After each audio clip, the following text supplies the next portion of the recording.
Hi friends, I am Lavanya. Welcome to our channel Banvika Telugu Vlogs. ఈరోజు వీడియోలో ఇంట్లోనే దానిమ్మ గింజలతో రైతా ఎట్లా తయారు చేసుకోవాలో చూద్దాము.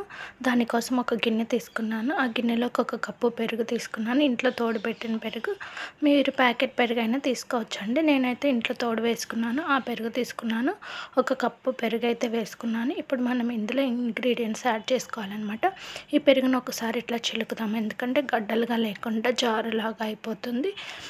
రైతా అనేది అట్లా ఉంటేనే బాగుంటుంది. కొంతమంది మిక్సీ వేసుకుంటారు, మిక్సీ వేయాల్సిన అవసరం లేదు. ఒకసారి విస్కర్తో కలుపుకుంటే సరిపోతుంది. ఇప్పుడు ఇలా కలుపుకున్న పెరుగులో మనము సన్నగా కట్ చేసిన పచ్చిమిర్చి ఒకటి, అలాగే సన్నగా కట్ చేసుకున్న ఉల్లిపాయ ముక్కలు అవి వేసుకోవాలి. ఇవి వేసుకున్న తర్వాత మళ్ళీ ఒకసారి కలుపుకుందామండి, బాగా కలిసేటట్టు. ఇది ఇట్లా కలుపుకున్న తర్వాత ఒక గుప్పెడు దానిమ్మ గింజలు వేసుకుంటున్నాను. చూడండి, దానిమ్మ గింజలు గుప్పెడు వేసుకుంటున్నాను. మీరు ఎక్కువ కావాలనుకుంటే ఎక్కువ వేసుకోవచ్చు.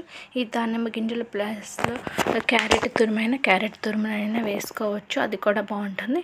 ఇందులోనే సన్నగా కట్ చేసిన కొత్తిమీర కొంచెం వేసుకున్నాను. అలాగే రుచికి సరిపడినంత ఉప్పు వేసుకుంటున్నాను. ఇవి మొత్తం వేసుకున్న తర్వాత ఒకసారి తిప్పుకొని టేస్ట్ చెక్ చేద్దాము, అంటే ఉప్పు సరిపోయిందా లేదా అని.